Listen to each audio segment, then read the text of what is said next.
Hi, it's me, back again with another build to fix all the issues with an unplayable champion.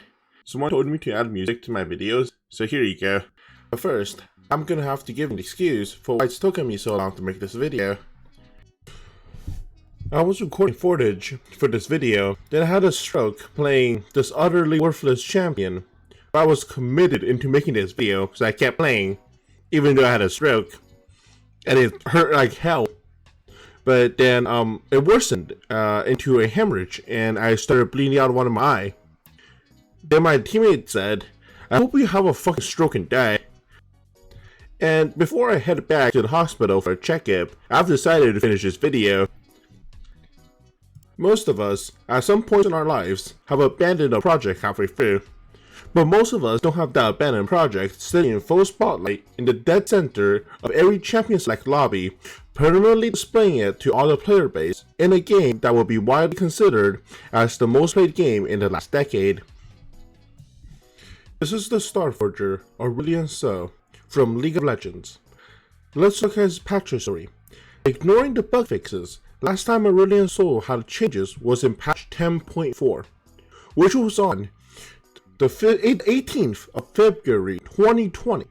No, not 2021. It's in 2020. It's been 14 months since his numbers have been changed. Now, in this time window, items got reworked, his bread and butter Rod of Ages has been removed.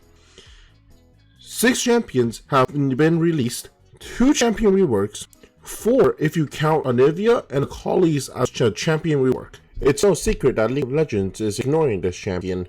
The Aurelion Sol subreddit has been ignored for ages, as they've been complaining about the rework that fell out of nowhere back in 2019. Now with the past being the past, I'll go through his garbage kit with you. Passive, Center of the Universe. Yup, that's actually what it's called. He has 3 balls orbiting around him that can't be blocked by wind wall or unbreakable, and will deal magic damage upon coming contact with a unit. Honestly though, League of Legends is better at insulting people than most of League of Legends players. Q. Star Surge. Aurelion Sol spits out a star and it will travel and expand infinitely. As long as Aurelion Sol babysits it. So be sure to abandon your ADC and take care of your Q, which can be recast after 0.25 seconds to detonate immediately, stunning all units except epic monsters in the area, up to 3 seconds, which is an average of 0.001% of a League of Legends game. Max this ability first, since the stun duration will increase based on rank, and this is the main focus of the build. We're going to go through Aurelion Sol's E and R first, because his W is absolutely useless. E, Comet of Legend. Aurelion Sol turns into a comet and flies, gaining the ability to see over walls but not into bushes. Because only eagles can see a rabbit from a mile away, and you haven't bought designer eyeglasses yet. This ability can only be cast without combat. And if anything touches you, you will abort your flight faster than your parents aborted you as a child. Still, you're going to max this ability second, as there are no other ability worth putting more than 1 point into. R. Voice of Light. Knock off Luxel, but with a knockback effect, and slows all units for 2 seconds by 40 to 60%, based on rank. Now the thing that everyone's complaining about, his W, Celestial Expansion. Older Aurelion Sol players have a bad habit of maxing this ability first, and try to deal damage with it, where it clearly isn't designed for you to do such. This ability is designed for you to prolong your home guards, to keep the movement speed up, for your Q to reach the Inter Tower before you use your E to fly the rest of the way across the map. And if you really want to deal damage, go play an ADC or an Assassin. If you insist on playing a Battle Mage, just play Rise or Cassiopeia. You have better odds of not smashing your keyboard if you do so. Since this champion is considered hard for people to pick up, I would recommend you play for at least this number of seconds of him before heading into ranked, preferably in bots or in the Praxis tool, so you can save some money by not having to buy a keyboard every single 30 minutes. Or you can just follow this build, as well teach you all the do's and don'ts about Aurelion Sol for you to be able to first time him in ranked with great results. Now on with the guide / build. As stated before, his W only has one purpose, to extend his Q range. and his E also has one purpose, to extend his Q range. And his R2 only has one purpose, to put the enemy at the max range of his Q. Then the slow guarantees that your Q would land. And what does your Q do? Right, it's a 3-second stun. So as with all good CC bots, they should be played in the bot lane. As support, your game plan will consist of camping mid, taking as much farm from your ADC as you can, and warding.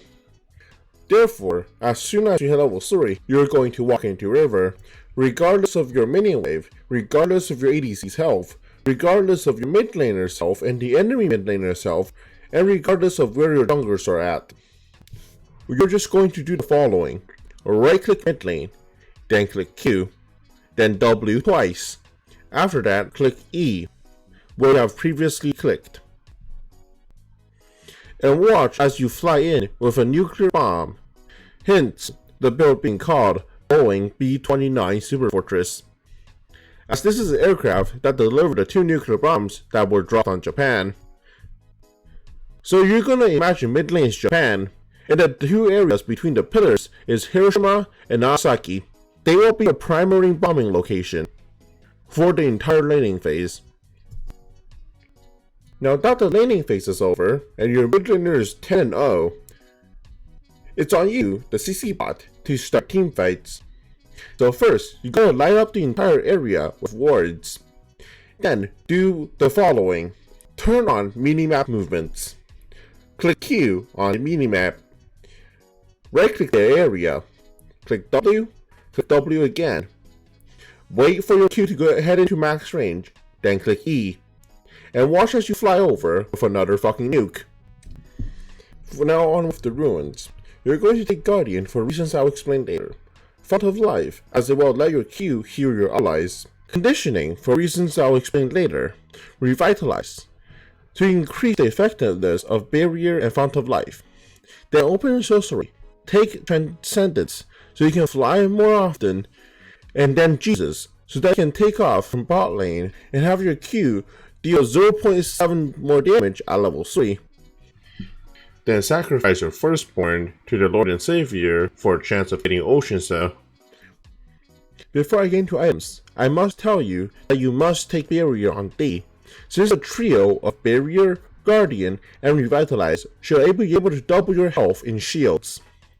And of course, you're going to take Flash on F. Now on with the build. On your first back, you want to get yourself the City of Boots Ionian. This will let you camp mid more efficiently. Next, pick up Impure Mandate, as this will give your allies additional damage when following up. And it will also grant them a burst of movement speed. The nerf to this item does not matter, because you'll only be stunning them once. Then, depending on the enemy's team comp, pick up either an Abyssal Mask or Formail. If they're mostly AP, Abyssal Mask. If they're mostly AD, Formail. If they have a lot of healing, then also get Formail. Lastly, get the other item that you did not buy. If the game hasn't ended by now, flame your team as they're bad since you have given them all the vision that they will ever need. And started every single team fight that your team needs to fight for. But if flaming doesn't help end the game, get these other 2 AP items and do the job yourself. Horizon Focus and Banshee's Veil. Horizon Focus for the 115 AP and the revealing effect, so that your allies can't have the excuse of, I have point and click abilities and I can't click on the enemy. And Banshee's Veil, so that the enemy cannot stop you from delivering your payload. Okay, I'm done. Back to dying in a hole. Anyways, check out my stream if you want to.